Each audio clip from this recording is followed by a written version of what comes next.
That way you're not on camera.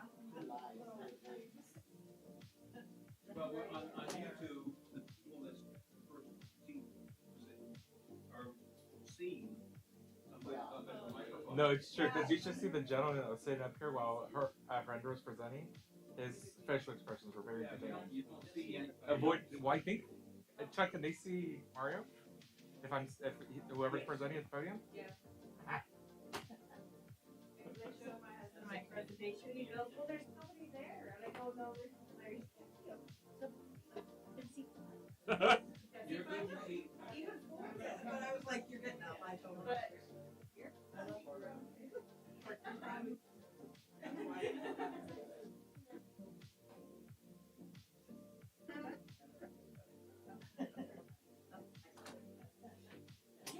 Do you have a thing? Yeah. You actually.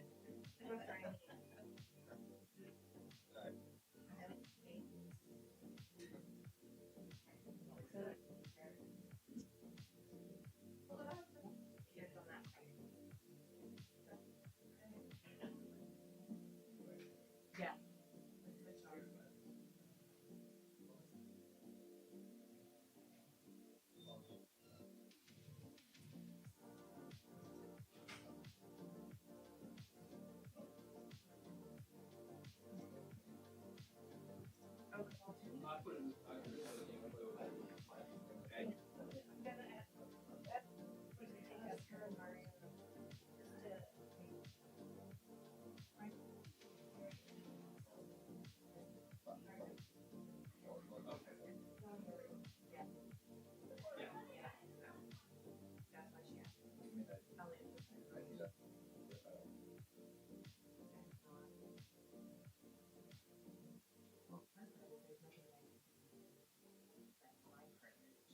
Let all my people know. Email. Okay, we got a meeting.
this meeting to order. If you please rise and join me in the pledge to our flag. Pledge allegiance to the flag of the United States of America and to the republic for which it stands, one nation, under God, indivisible, with liberty and justice for all.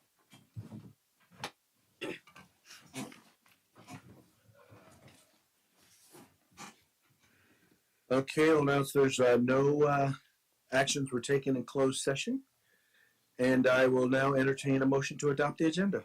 So moved. Second. It's been moved and seconded. All those in favor, please say aye. Aye. Opposed? Abstentions? Motion carries unanimously. We now move on to public communications. Members of the public may address the Board of Trustees regarding any special board meeting agenda item during board consideration of that item. Please note that if you wish to address the Board of Trustees on an agenda item, you should do so when the specific item is called by the board president.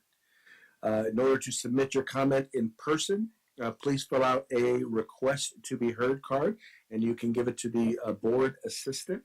Your name will be called during public comment agenda item, on the agenda item, or during specified agenda item. Comments are limited to 2 minutes. If you want to submit a comment via Assembly Gamut Meetings, enter your name and email address, and the board assistant will provide your comment to the board. And if you're commenting via YouTube, you can comment in the live chat, and the superintendent will share your comment with the board as appropriate. Now is an opportunity for individuals to address the board on items that are not on the agenda. Please note that because it's not an agendized item, we cannot address that item today, but know that we are listening and we'll do our best outside of the board meeting to address your concerns. Is there anyone who would like to address the board on an item that is not currently on the agenda? There's nobody present here, and we'll give a moment or two for folks online, either via Gamut or via YouTube live chat to comment.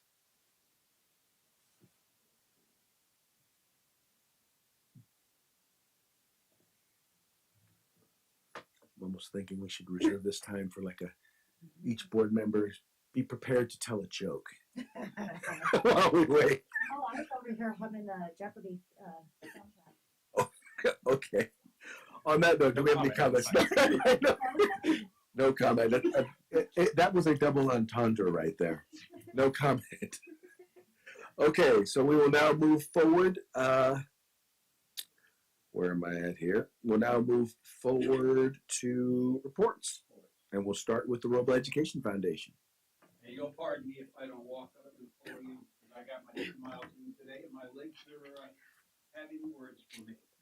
And my apologies for missing the last meeting. Somebody changed and eliminated or changed the start time. And some of us old guys are used to constant start time, so we missed. Anyways, what I was going to report on last time, and I'll do so today, is I was pleased to attend the Terrific 10 luncheon a couple of weeks ago, and I'm getting ready to send in the order tomorrow. I've got 3 more students that I haven't received anything from. I sent the teachers one last reminder tonight to get it to me in the morning so I can send it out in the afternoon.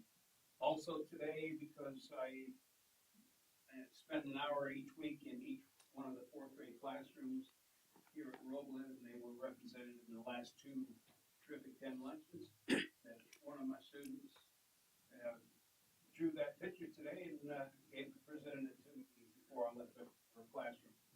So, other than that, there's nothing left. I'm getting ready to send out the notices saying, hey, I need y'all to volunteer for the fireworks. That will be coming up shortly. Okay. Any questions? Can I bring a swimming pool with me?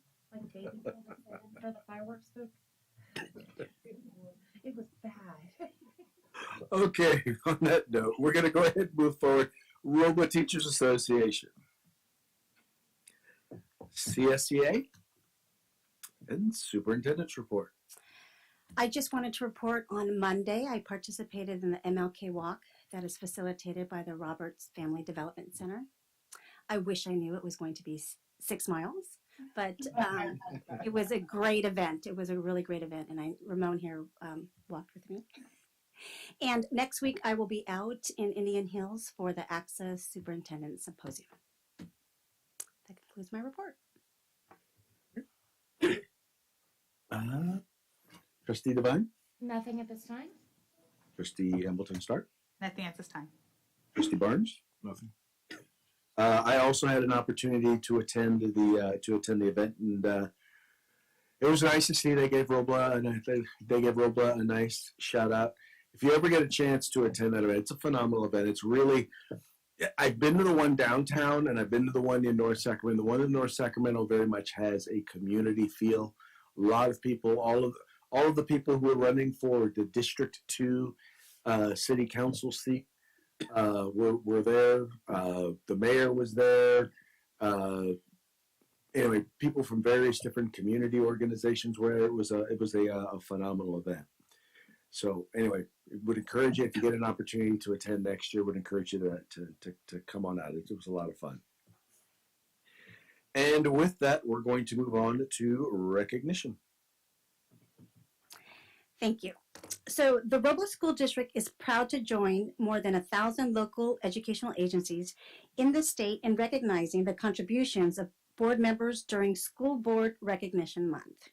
So in this time of unprecedented challenges in nearly every sector of life, board members have worked tirelessly to help our district establish new ways of ensuring students continue to learn.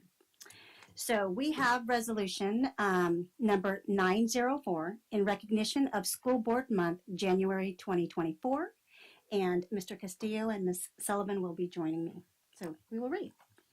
Whereas an excellent public education system is vital to the quality of life for all California citizens and communities, and whereas our public education has faced unprecedented circumstances these past 2 years as a result of the COVID-19 pandemic, and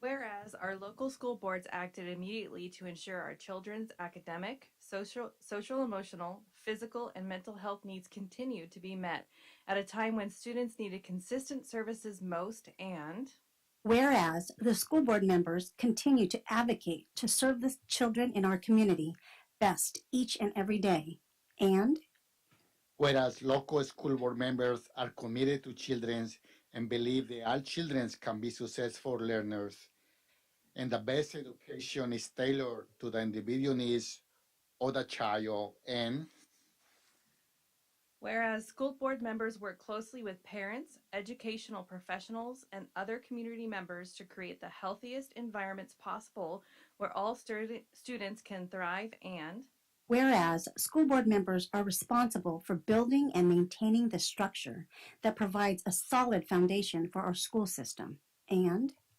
whereas school board members are strong advocates for public education and are responsible for communicating the needs of the school district to the public and the public's expectations of the district, and whereas the mission of public schools to meet the diverse educational needs of all children and to empower them to become competent, productive contributors to a democratic society and an ever-changing world is more poignant than ever before. therefore be it resolved that the Robla School District hereby declares our appreciation to the members of the school board and proclaims January 2024 as School Board Recognition Month. I urge all community members to join me in recognizing the dedication and hard work of local school board members and working with them to create an education system that meets the needs of our students.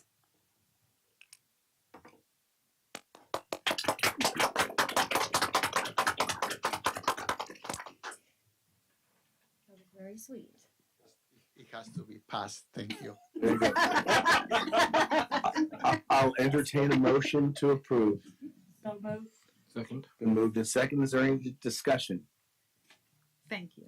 Yes, thank you.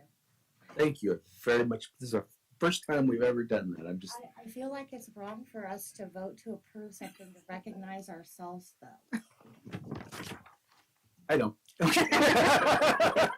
I'll entertain a motion to. Oh, we already took the motion.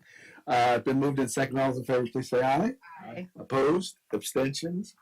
Motion passes unanimously. We recognize ourselves. Okay, with that, we're going to go ahead and move on to presentations and information and the 2023-24 dashboard for local measures update.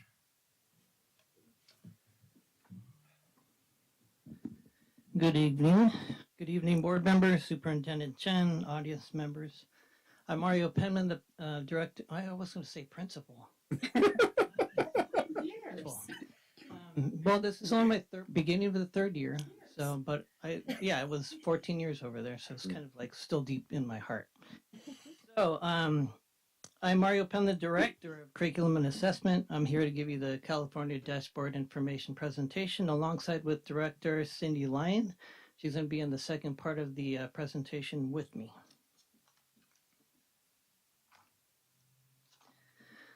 What's the overarching purpose of the dashboard? It supports local educational agencies and schools by providing information on specific indicators to identify strengths, weaknesses, and areas needing improvement. It reports 2 years of data information for all student groups to ensure that each student group may be provided the attention and services they need. It promotes continuous improvement in all our schools, and it allows us to communicate results to our educational partners. How does California accountability system work?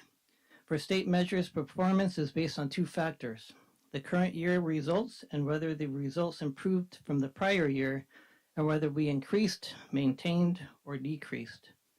Performance on the state measures are represented by 5 colors that you see there. The highest receives blue and green, the middle is yellow, orange and red are low performance. So let's take a look at how Robla did on the dashboard of 2023. As we can see here, English language arts is orange, mathematics is in yellow, suspension is orange, English learner progress is green, and chronic absenteeism is red.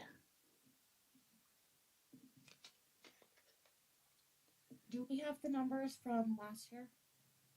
We do not have the numbers from last year. This is the first year that came back to the color system. Oh, okay. The last time we did that was before the pandemic in 2019. So we could kind of compare it better next school year. Okay. Mm-hmm. So let's take a look at distance from standard and what that means. As you can see in this top example, we have 6 third grade students, each with the distance from standard. The lowest possible score for standard met, which is a level 3, is 2432, that is bolded up there. So each of these 6 students' scores are either above, on, or below standard. So let's look at the 6 students. One is at minus 12, one is plus 18, one is plus 10, one is plus 12, one is minus 6, and one is plus 8. And what they do there is divide it by 6, and they get their distance from standard for that little student group, which is plus 5 points above the standard. So if you take a look at that second graph down below, the standard is that line there. That group would be 5 points above that standard, and it would be a level 3. Anything below the standard is not proficient. It's below that level. Now let's take a look below and see how we did in ELA with our students, which were 1,005 students. They took all of their their distance from standard scores and divided them up, and the student groups all received a minus 49.6 in 2022 and declined in 2023 3.1. So they went down to minus 52.7, which is slightly farther away from the standard, very slightly. This is important because on the next few slides, you will see how the student groups increased, maintained, or decreased, which influences our colors. Here we have Robla's ELA, and we have compared 2 years. I also added the state data 2023 just so we could quickly reference how we are doing compared to the state, with the caveat that we know that they go through middle school in grades 11. So as I stated at the last slide, all students went down 3.1, and we're at minus 52.7 orange.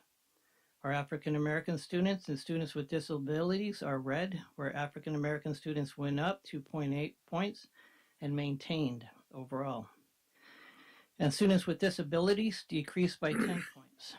The other student groups that are orange are Asian, English learners, Hispanic, socioeconomically disadvantaged, and white, where 3 went down and 2 maintained. Homeless was the only yellow, increased by 7.9 points. In most of the areas, we fared close to the state. I'll give you a few seconds to look at that.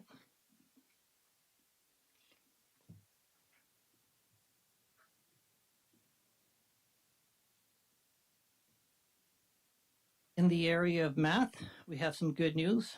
All of the student group increased by 4.7 points in yellow. There are 6 groups in yellow, and they all increased with the biggest increase, African American students with a 9.3 increase in points. So socioeconomically disadvantaged with 8 points, Hispanic students with 8.7. Our students with disabilities and Asian students are orange and increased by 7.8 and maintained. In most areas, we're faring better than the state. Once again, we'll let you look at that a little bit.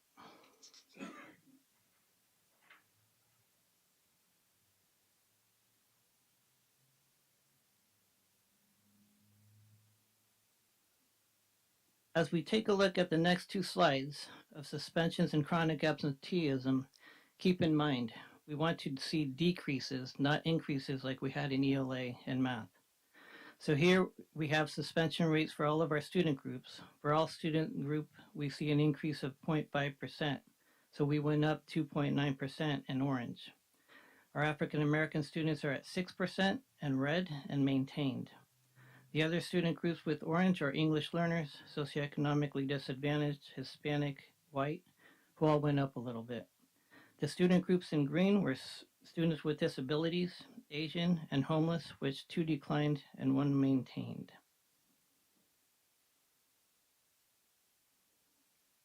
At this point in time, Mrs. Lyon will finish off the presentation. Thank you.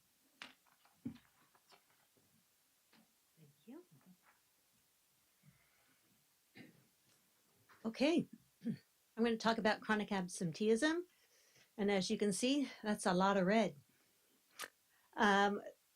Overall, in 2022, 617 districts of the 977 districts in California were in differentiated assistance, with the majority of those being because of chronic absenteeism. That was in 2022.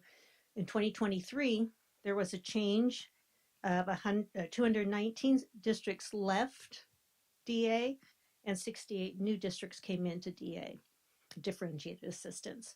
So overall, the state is seeing an improvement from 2022 to 2023 in chronic absenteeism. But as you can see, in Robla, that wasn't the case. So we continued to have high chronic absenteeism with a lot of increase in absenteeism in 2023, especially compared to where the state is in 2023, where, again, as I said, it's starting to see that shift going the other way. However, the good news is current data for this school year is showing us on the right trajectory and on the right trend in terms of, if not meeting some of these state numbers from 2023, exceeding some of these state numbers. So we're seeing it across all school sites. We're seeing it across all student groups, a decrease in chronic absenteeism. So for example, all students 2023 on the dashboard was 48.6. As of November, all students are at 21.9 in chronic absenteeism. African American students on the dashboard, I need new glasses, are at 66%, are down to 30.71%. So we are moving in the right direction, though this is not very pretty to look at. In terms of English learner success, the dashboard is called the ELPI, English Learner Performance Indicator. It's a combination of both LPAC results, students being reclassified, and I'm forgetting, mind blank. Students being reclassified, LPAC results, I can't think of the other one. It'll come to me. And the CAS, yes. Okay, so thank you. It's like my mind blank. So in terms of our LP, this is a bright spot on our dashboard. The district is in green. We've made some great gains. We have increased by 7.4% of students either being reclassified or advancing at least one level on the LPAC exam. So that first bar, when you look at the dashboard, you only see one bar in terms of, you don't have different student group indicators underneath.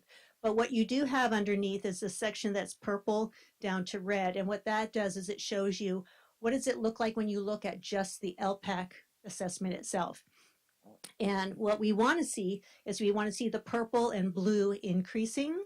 The blue could be decreasing, but we want it decreasing because students reached a 4, but they also may have been reclassified. So as you can see, we're doing quite well in that area. In terms of our local measures, these are measures that we do at the site. Now, when we do our LCAP presentation in June, I present to you what the local measures are. So last June, I talked to you about what the local measures were and what we'd be seeing with the dashboard. We met, standard met, which for the majority of these is you do a local rating system of yourself. You have a questionnaire that a rubric, and you fill out the questionnaire and complete the rubric, and that gives you your indication if your standard met or not met. With the exception of priority 1, there have been changes with the law and the requirements for priority 1, where priority 1 was your Williams review, and then looking at in terms of your instructional materials, your teachers, your basic teacher needs, and your facilities. Now there's a component where your teacher credentialing is actually collected at the state level, and it's given a rating according to a criteria at the state level. So as you can see, we do have a standard not met in this area, and Ms. Chen will speak to you a little bit about that. So, excuse me, we received notification that we would get a standard not met in this, in priority 1, because in the 21-22 school year, we did not file CalPAD certification on time. We had a change in staff during that time, and the new individuals started after the certification deadline. And this caused us to Robla to complete required submissions, right? Since then, all submissions have been completed on time, but based on 21-22, right, this is why we got the standard not met. So in terms of the other, Even though this is supposed to be for 23? yes. So this data, because of this new requirement, there's this lag. So this is actually 2021 data under this basic teacher requirements. So it is really old, lagging data. They're working on getting it more up to date, but it's part of the whole process of getting it part of CalPADS, which part of the CalPADS certification, the timing. So they dinged us for not getting something done on time, and then because they can't get their act together, report that data late because they can't report it on time. Yes. Sounds a little hypocritical to me. Yes. Just saying. So that's it for our presentation on the dashboard. Are there any questions? Okay.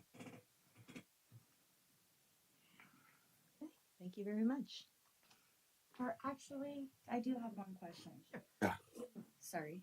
Do we have like resources or maybe a way for parents who are struggling to get their kids to school, or they can call or get assistance or anything like that, or For example, for the chronic absenteeism Yes, data and our attendance data? because I'm sure that everything's dropping because of how high the chronic absenteeism is. Well, part of it is that, but part of it too is we are in differentiated assistance for this area, and we have certain measures that we've put into place, certain change items that we put into place. For example, the attendance challenge is one of those change items. School sites are looking more specifically at who's absent and reaching out, having the position of the assistant principal is helping to have an additional person that can contact families, find out, hey, I noticed, Maria isn't at school today. She's been absent quite a bit. Is there something we can do to support you? So we can find out if there's a reason, and we can support those families to get them there and to also talk to them about the importance of it and kind of the ramifications when they do miss so much. Okay. I just know that when my youngest was in school, as Mr. Pittman knows, I struggled getting him to school all the time because of how I was feeling. I just want to make sure if there are other parents out there who have the same kind of struggles, they have resources and can get their children to school. Yes, we do try to reach out to them. And, when some families are referred to, for example, I know my bilingual community outreach assistants, if they talk to families and they find out they no longer have a car or their living situation has changed, then we reach out to whether it be our homeless liaison, whether it be some of our social workers, psychologists. We start working together, the school nurse, we start working together to try to figure out ways to help change that situation. Okay, perfect. Thank you. And I think we also increased our efforts in educating parents when they can bring their students to school. Coming back from COVID, it was like, oh no, you can't. And I know Ms. Pittman, our school nurse, worked with Heather in creating a infographic to help parents understand, hey, you can bring your child to school, or your child can attend school even though they're feeling this way. And our social media outreach just to educate, I think that makes a difference. Now that we have the electric buses, so it won't be costing as much, have we considered maybe expanding on the bus routes to help some of those children in areas that don't have the bus get to school? We have bus coverage throughout our district. Oh, we do. The whole district, yes. Okay. The last thing that you talked about was vitally important. That was one of the things that I recognized was there was just a lot of parent confusion as to when a child's supposed to stay home, when they're supposed to come. So I think that clarification is huge. I'm sorry, go ahead. Were you done? Yeah, I'll finish later. Go ahead. What would cause an increase in the suspension rate? On the suspension rate, so it some of it is we're back more in school in some of these cases.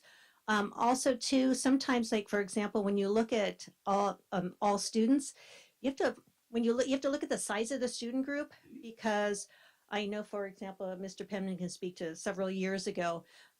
His school was in the red for suspension rates. And then when we looked at it, it was because it was an increase of 2%, which was one student. Oh, that's my next question. What are the numbers or so? For each student group? Well, no, just in general. How closely is that part related to the reason for the increase? So you're saying, that the 2% change is one student. I understand that, but can you talk a little more about the increase in general? That's a year-to-year battle. It depends what students come. It depends what students leave. It depends of resources you have at the school site at that year. For me, a 2.4, 2.9 is pretty low. I've been a principal for 18 years, and that is very, very difficult to keep it that low. The state wants us at 0, but there are circumstances that doesn't work. And sometimes we have to do things that we have to do, and none of us want to suspend, but sometimes we have to.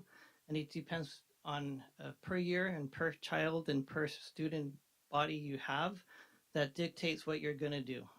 It's that simple. I've had special day classes who had a kid who would do anything I asked him to do. He'd take off, he'd punch people, he punched me one time. There are things that we can't tolerate.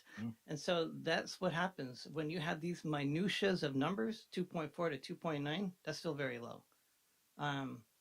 It's one child, two child, depends on all the resources you have, the family you have at your school site that works with all these children. We all want them at school, though, I'll tell you that. Are the majority of the reasons why there are suspensions because of things like that, fighting and punching and? No doubt about it. I know that my colleagues and I have fought to keep our kids at school, but there are times where it's impossible for that day, for us to not escalate it up to a parent, you need to come get your child. Um, I would imagine that's probably the bulk of the suspensions we have at that point with this kind of number. Disruptions, we keep them at school. Um,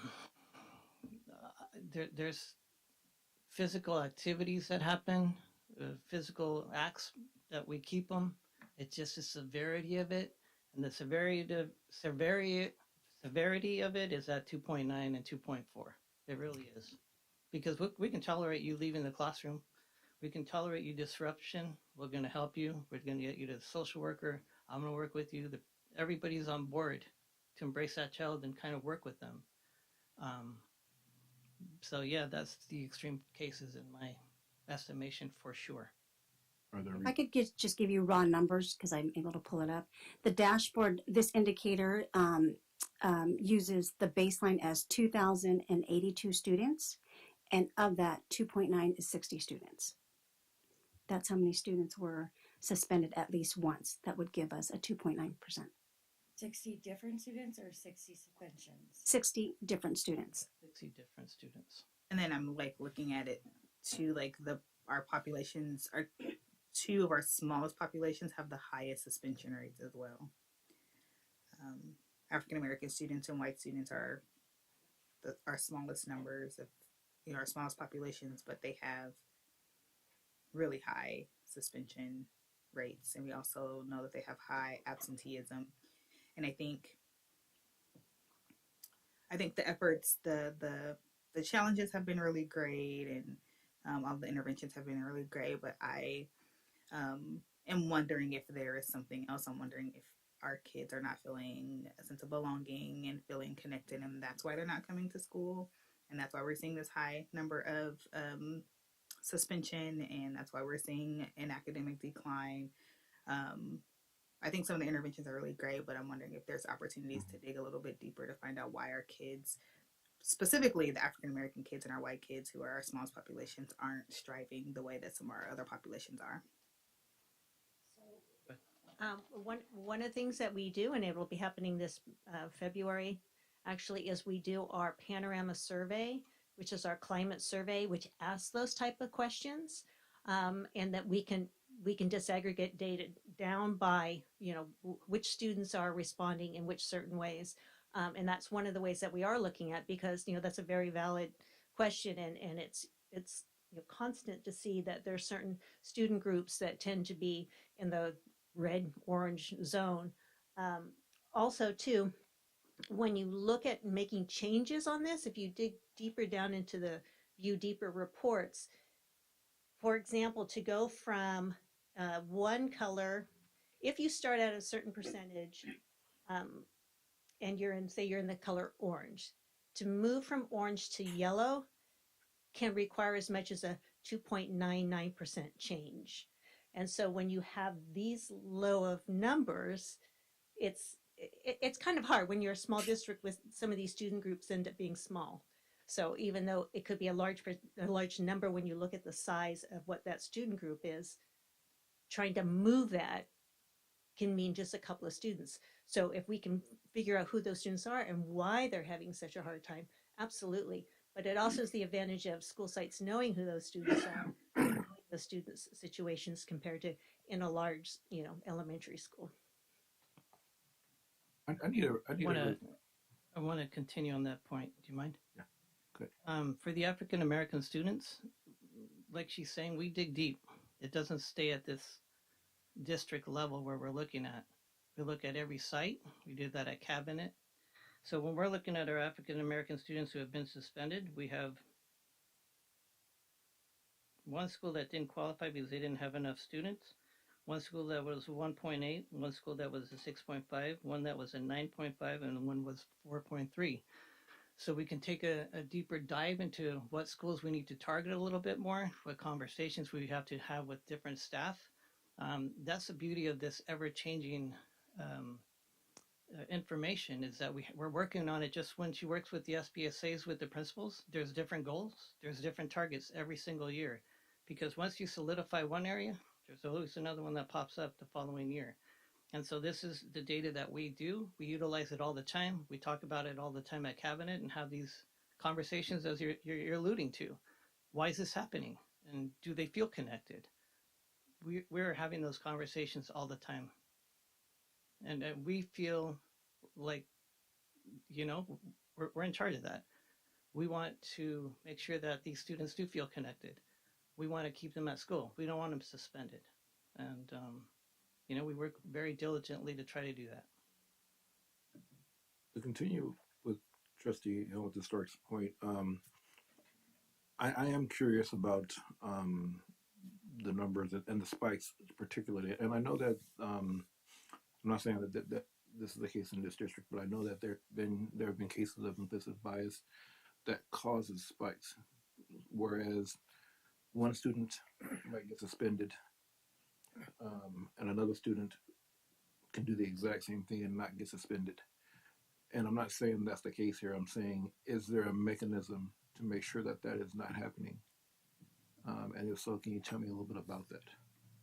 Because, and the reason why I ask that is because what I find hard to accept is that African American students are being more violent than any other group. I completely agree with you. When we did the resilience work, we did it for a lot of years. And a lot of those conversations came up, led by Ruben, led by Mr. Roberts. We had a lot of tough conversations with schools and principals pointed directly at us. Are you thinking about this? Is there some bias at your school sites? We did that for many years. And it was a needed conversation. It was a necessary conversation that shifted some places. Has it changed everywhere? I don't think so. I don't believe so. I think there's always work on this because I've seen it in my 3 schools that I worked at. Exactly what you're saying.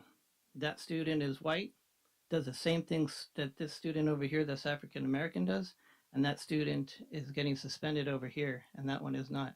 I've seen that in my career forever. We've gotten to a place where we finally started talking about it here in Robla District for many, many years. And I think that the numbers have shown that, yes, this group is still too high.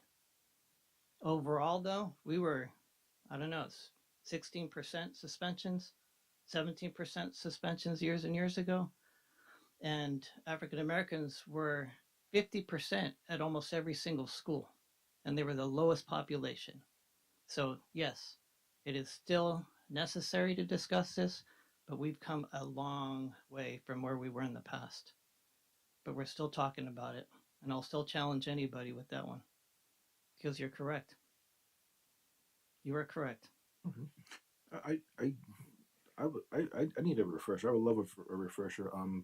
When a student gets suspended, walk me through what happens to that student from the moment they're suspended to the moment they're back in school.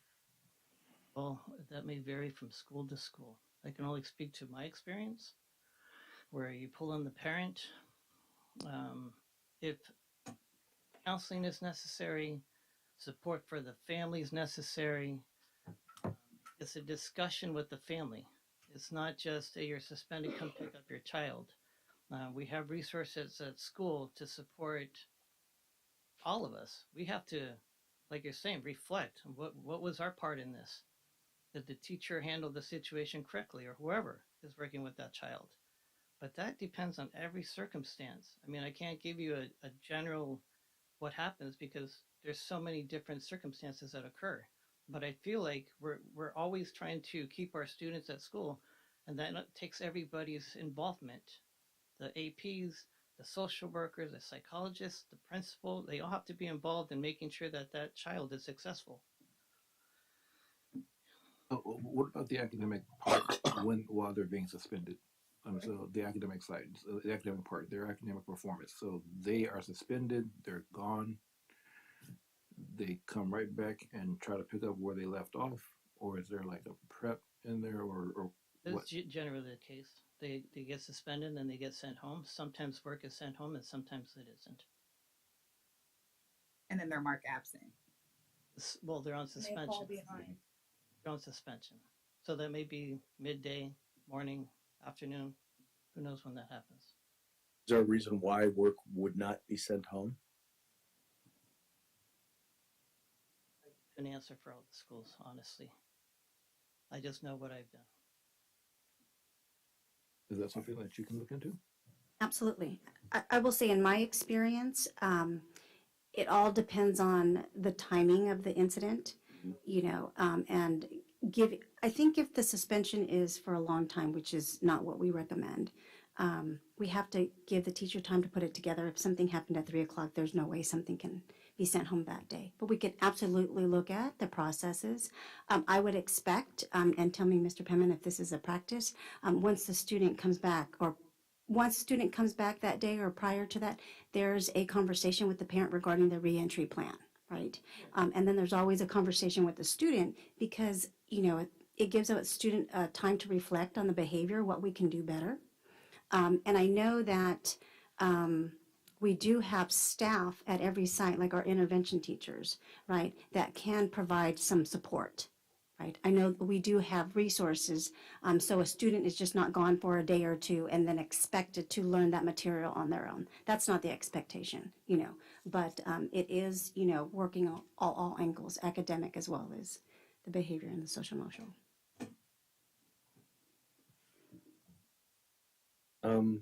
Couple of points that I wanted to make. One, I will note that when it comes to suspension rate in almost every area, Robla is performing better than the state. That is definitely worth noting. And in most cases, we're not getting exceptional worth. Like you could see where you're talking about a plus 1.5, plus 0.4. It's real easy to see that could literally just be one or two students in each case. That's a handful of students in each case that's causing those increases. My question has to do with now. And by the way, I'm very happy to see the movement in mathematics. I know that I remember when we were going through all of the school site plans, and I remember in almost every single case, I remember the emphasis on addressing our math numbers, and it's nice to see that paid off. I'm just wondering when I look at the ELA scores, if we can have that same sort of emphasis without it having, you know, while at the same time maintaining and increase our numbers in mathematics. I wanted to first of all recognize, I know it was intentional, and what I appreciate about seeing those numbers in particular is I know that when we focus on something, we improve it, and it improves. So congratulations on that.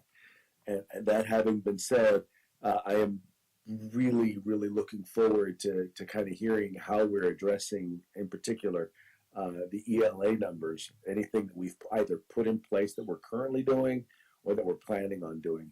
If you got anything to share on that, that'd be great.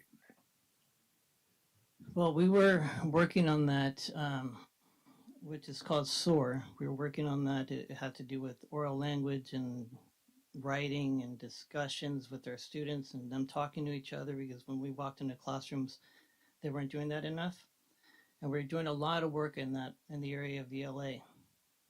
But the pandemic hit, and we were just on the upper end of like right there. And the pandemic hit, and we let it go at that point. Of course we had to. We came back and we have like 50% new teachers who have not been exposed to that whatsoever. And we were targeting math the last 3 years. So it was it was the unfortunate perfect storm for us to not continue that. And it is on our radar. We understand that it's a problem that was kind of left behind because of the pandemic, but we started the new initiative in math. And so, yes, we need to think about how we're going to deal with that issue that was caused by the pandemic, because we were working on it for like 3 or 4 years prior, right? At least 4 years. Okay, and then, I'm sorry, go ahead. So some of that too is looking at taking a close look at the demographics of our students. So for example, we've doubled in our immigrant students in the district. So we now have, when we do the CASP, they have to take the math portion, and the ELA portion. They can opt out of it, but only for the first year that they're here. So if they come, say, for example, in third grade, they're not going to be on grade level in reading to be taking that test in fifth grade. So some of it can be who our population is. In addition, we're coming back from the pandemic, and the kids that were at home and trying to get basic foundational literacy skills. So that has been a big focus, especially with our professional learning support teachers, in terms of helping teachers to make sure that they have the skills to teach the foundational literacy skills, and then teachers even in the upper grades with a toolkit of what do I do and how can I do that.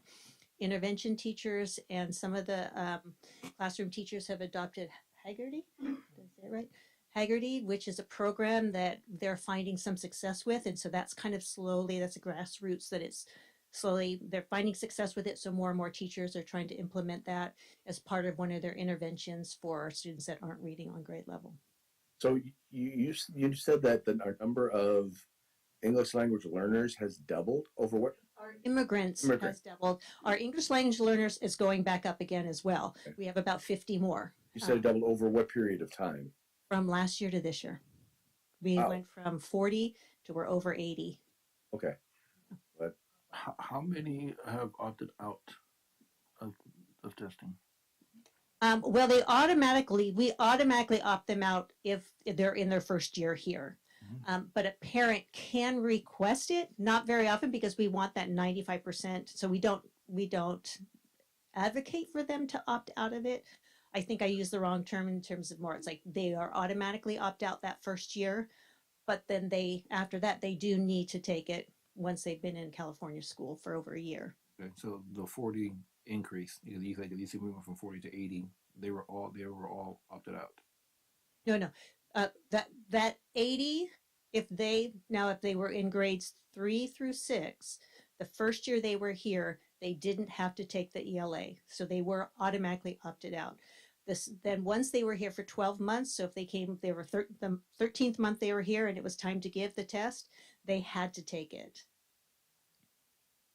Cindy, can you clarify? Mm-hmm. So we have an increase of 40 for this year, right? We have an increase of 40 for this year, and last year we had an increase as well. Not as great of an increase. We had about 23 increase last year, which brought us to the 40 at the end of last year, and then now we're over 80 this year.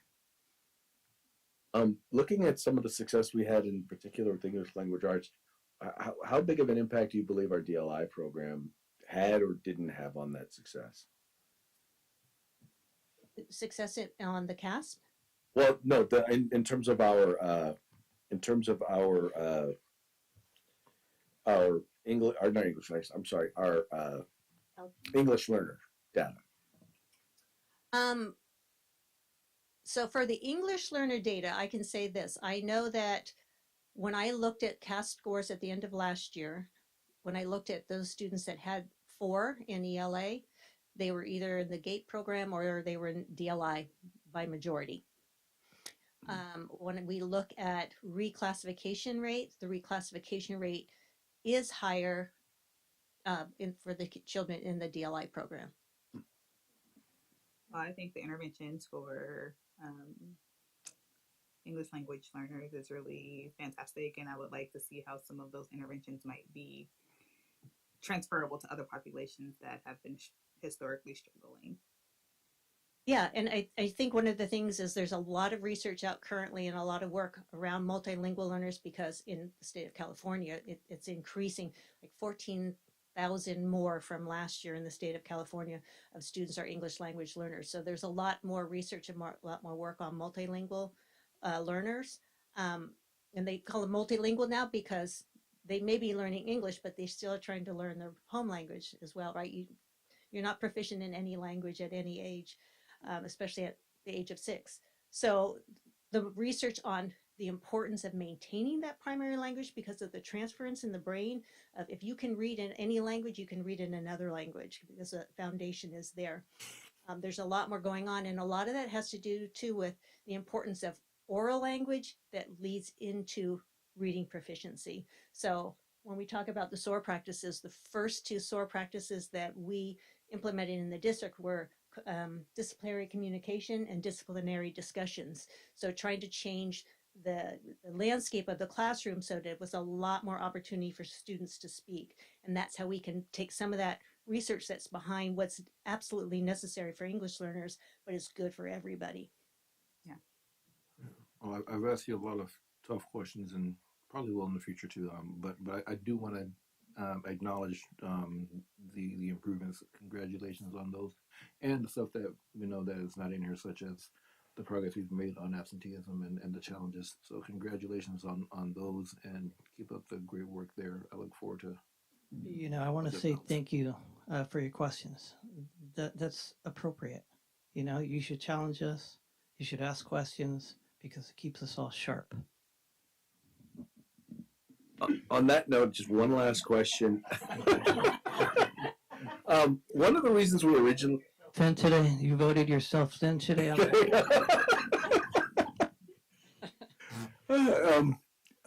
One of the reasons we originally brought in the Roberts Family Development Center was specifically to work with our African American population students and their families. And I know that two areas in particular where that can be very helpful is in the area of chronic absenteeism as well as in student discipline.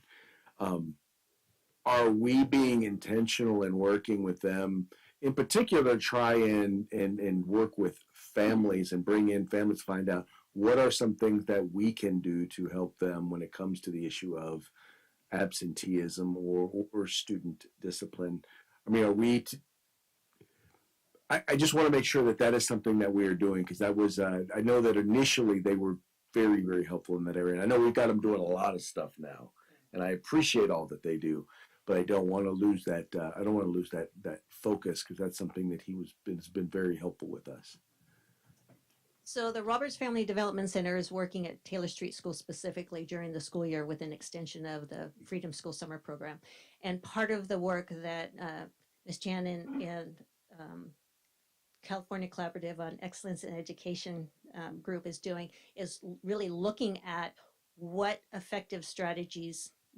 effective strategies that are bringing students to school, increasing their attendance and increasing their academics.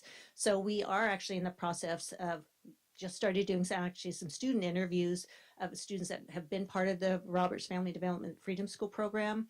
And what is it bringing them to that? What is it that they feel is increasing their attendance, or do they, what is it that draws them to that and to participate in that? So we can really pinpoint what are the things that are going to help these students and bring them into school. So for example, is being in this program helping you to get here because you're looking forward to this after school program? No, they're just talking to students. They're not talking to families or parents at all as well. Is that part of the process? We are talking to family and parents. Yeah. And Ms. Chan, do you want to elaborate more? Or? No, we conducted, we call them student interviews or student empathy interviews.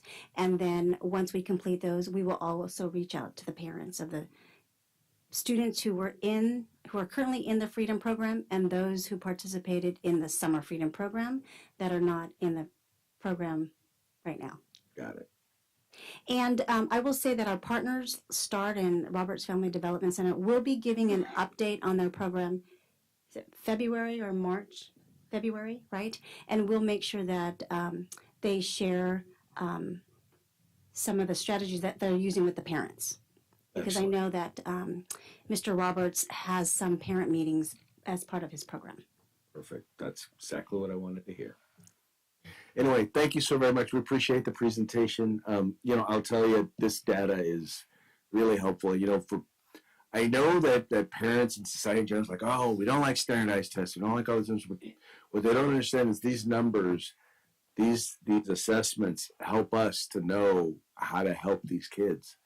It helps us, and you made the point exactly. It helps us to be able to drill down, identify exactly where the issues are, where the concerns are, and helps us to develop some remedies for those. So I know it can be pain having to take the test or hearing all the data and the information, but trust me, they're not just random numbers. They're things that they're tools that we're able to use. So thank you.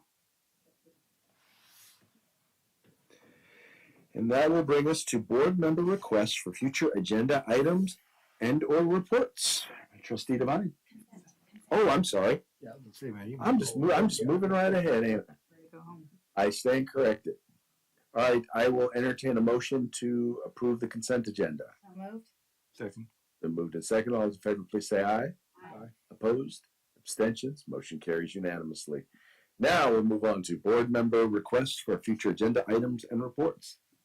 Trustee Devine. Nothing at this time. Trustee Hamilton Stark. Nothing at this time. Trustee Barnes. I have nothing at this time. So with that, this meeting is adjourned. Thank you to all those who were in attendance today, and thank you for all those who tuned in.